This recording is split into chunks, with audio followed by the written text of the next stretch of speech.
Hi, everyone, and welcome back to the Living on Lemonade podcast. I'm your host, Lauren. Today, I want to kind of combine a couple topics. One being surrender, which I talked about multiple times because it is a theme in my life for sure. And it's something I like to talk about because it has been a profound resource for living a fuller, less emotionally painful life. The other thing I want to combine it with is meeting people where they're at or situations. And as you know, with this podcast, it seems to be lots of life updates, but then I also use the time in between recordings of like, what have I learned lately? Or what aha moments have I had that I can share to kind of show how doing this inner work looks like, how it kind of translates or mm, expresses itself in daily life. And I like to tell stories. So today, I'm going to chat about my granny. Now, if you don't already know, I have a granny who is 101. She turned 101 on June 30th. We, I just saw her the other day, and on the topic of surrender and meeting people where they're at, this has been a big lesson, but not in a bad way. It's also been kind of an experiment too. I like to use when I come into understandings about things or awarenesses about things and I learn new tools and I want to start putting them to practice and integrate them into life so they become second nature. I like to look at it as a bit of an experiment, something I'm trying out, see how it goes, and see where it takes me.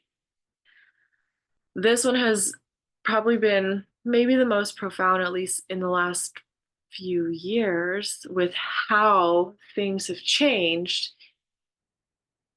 in the relationship between surrendering and meeting people where they're at.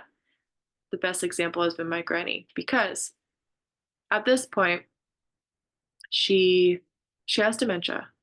However, she's still really, really sharp. She has her not as great days, or especially in the evening, like the later I see her, it's called sundowners. So their brain just gets tired really from, how I kind of see it or understand it.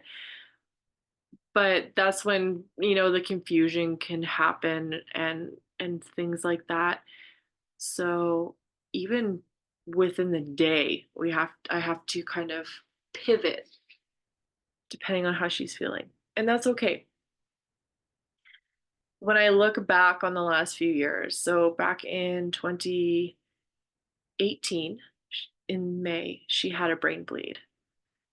And that was really hard. It was hard for all of us because we didn't know if she was going to make it. It was a whole thing. She did recover, obviously, and she's okay. But a lot of change happened as a result of that, in that she went into a nursing home and we had to sell the farm. And it was, I think my mom sold my childhood home in like May, like right, how'd that work? Mid-May. So it was like just after she had her brain bleed when like things were still kind of developing. And then pretty much right after we started kind of packing up and getting grandma's house ready to sell. So it was a very dysregulating time for me because I don't know if I've talked about it, I'm sure. Just I've always had a hard time parting with things, and I've always emotionally attached to things, people as well. But losing both of those homes like back to back was like really difficult because I they gave me a sense of safety. They were like symbols of safety to me. So that was kind of like the start of a lot of the changes with my grandma. She never was quite the same after the brain bleed. Like just it's a lot of trauma, right?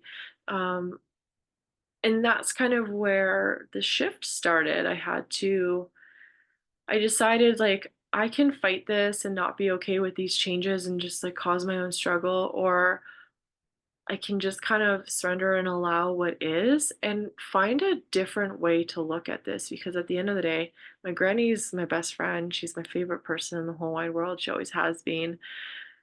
And if I'm ruminating and focusing on how I wish things would be that are different from how they are, I'm taking away from the precious time that I have with her still, right? So the way that looks now, or like kind of into the present in the last couple years, as I've been very focused and on this like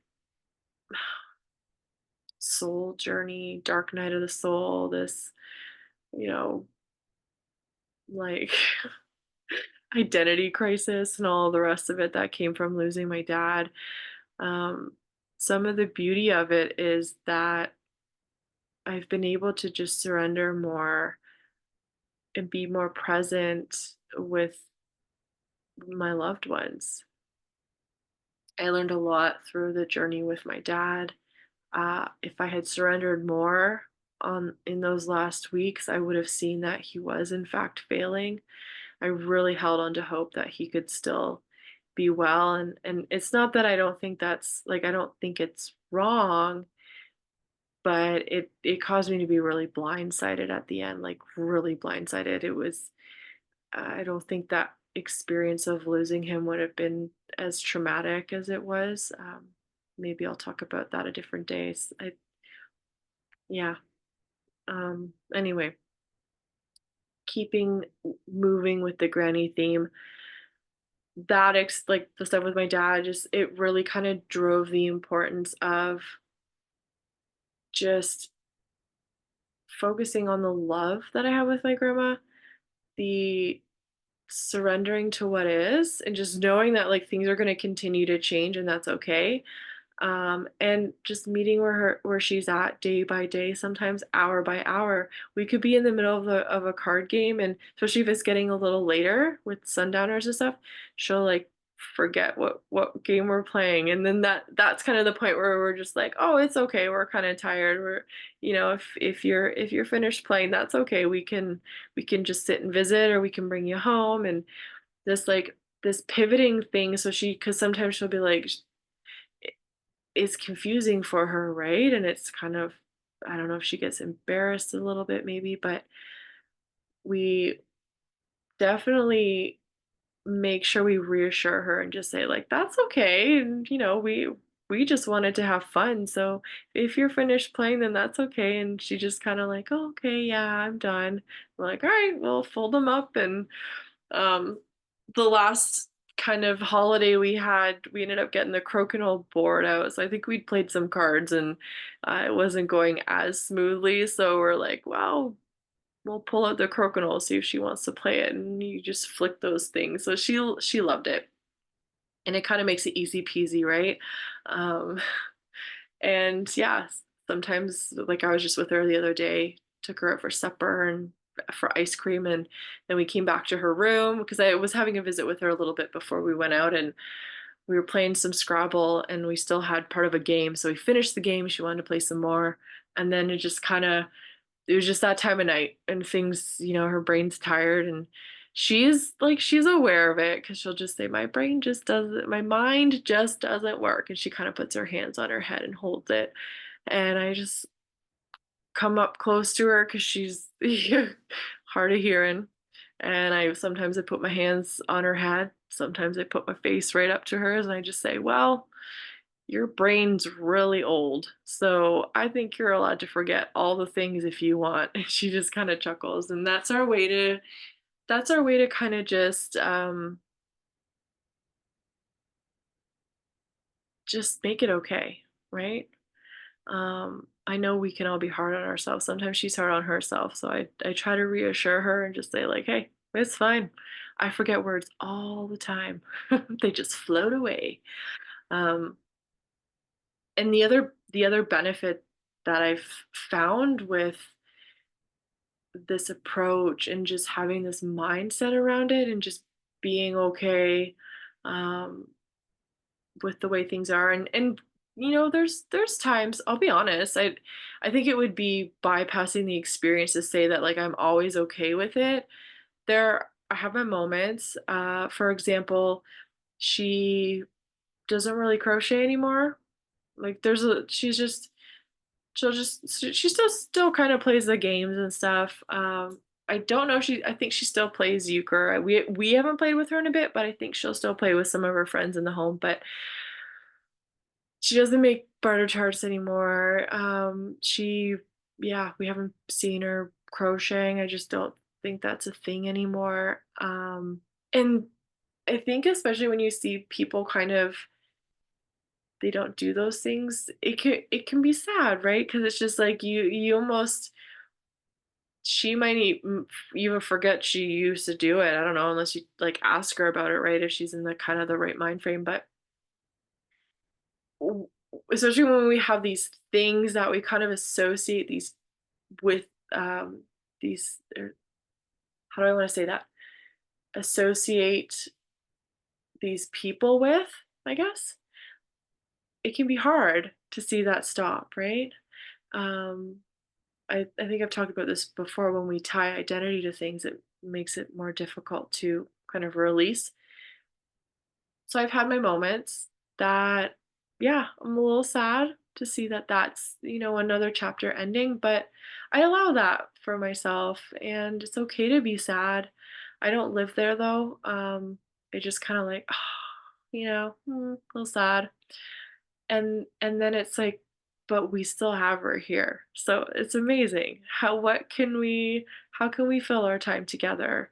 What can we talk about? Some days she's really cool to go down memory lane, so I pick her brain and stuff.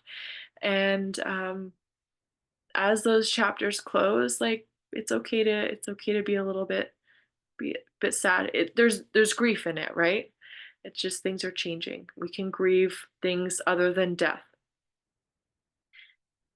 And when we can find that integration of that, but have the main focus be on the love, the gratitude, being in the present, and just what I find myself focusing on over the last, I mean, years, but especially I would say the last couple of years, especially like leading up to her 100th birthday, is just really loving on her and being ready to just pivot with like whatever she's feeling that day. However I'm feeling, it's just like I'm fine. How can I support her in this time that I have with her?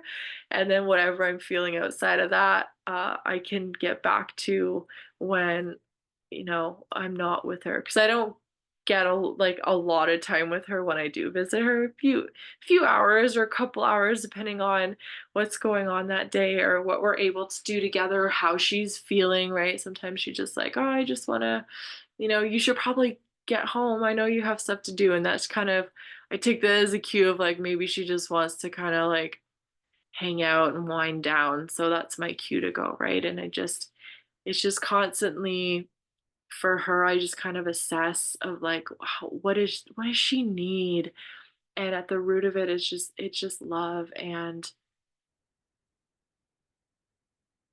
like I tell her, I say like we are so lucky to have her. And I just tell her, you know what, we're just gonna enjoy you while we have you, and that's it. We just love you. And I tell her all the time how much I love her and how much she is loved and how much our family loves her. And it's been it's been a nice light to focus on through a lot of other heaviness over the last 2 years, as I've talked about in previous episodes. Um, and a big part of that is just like what is what is the important thing here? And how can we just like move with it and not make it anything other than what it is and just focus on the love. And I feel it's funny because I've noticed that with dementia, they kind of revert back. It's like this interesting circle of life, right? A lot of things, and I she lives in a like a memory ward, right? So there's other people in her ward that are like way worse off than she is. But you see how the mind kind of starts to revert back to more like childlike behaviors and mentalities, right? So I can, in some ways, and this isn't meant to be disrespectful or anything, but you just kind of see how things, I guess, regress in ways. And so I can see how when I have interactions with kids, I can kind of use these same tools of like, how do I just meet them where they're at? Because that, in those moments, that is the opportunity to get a better, like a fuller understanding of what exactly is happening instead of reacting to, whatever situation is there. Well, we can just get curious and say, okay, like I'm like very fully focused and present in this moment. Like, where are you at right now? What is happening, and how can we, how can I support you, or how can we support each other? It's been working with my grandma this way has broadened my awareness to start to take that same approach with other people in my life, not only kids, but other people I love, and just have more capacity and empathy as well. Because I think when we can bring ourselves to that present moment and really focus in, we can see if they're struggling and just have a little bit more empathy and try to understand a little bit better. And if it's someone we maybe don't get along with super well, perhaps we can see something that we didn't see before when we try to meet them where they're at exactly. And it's not to say that we need to just like stop and put ourselves second all the time, and put their needs first. But if we can just take a pause from whatever's happening, see what's up, then we can decide like how do we move forward, and yeah, we can kind of decide from there, right? For my granny, like I have some pretty good tools. So if I'm having a rough day, honestly, just being with her is soul medicine for me. Um, she fills my soul cup all the time. So whether I'm having a bad day or not, I put some stuff aside to be with her, and I just find that she fills me up. So just being with her fills up my soul cup so much that oftentimes when I leave, I'm always better off than when I came, but the other stuff doesn't feel as dark and as heavy. So surround yourself with those people. Love on those people. If you love people deeply, focus on that love. Remember that love, especially if they're going through difficult times. How can you meet them where they're at? And that kind of not only does it allow them to feel seen, heard, felt. It helps them to move through what they're moving through and build their own capacity to then extend it to not only themselves but you and others. So there's a ripple effect in there, right? It's just kind of it can be a small mindset shift, but it can be very profound. So, anywho, with that, I'm going to say good night. I hope everyone's doing well. I'm sending you love if you need some. And I hope there was a nugget in there for you. And we'll see you in the next episode. Bye, everyone.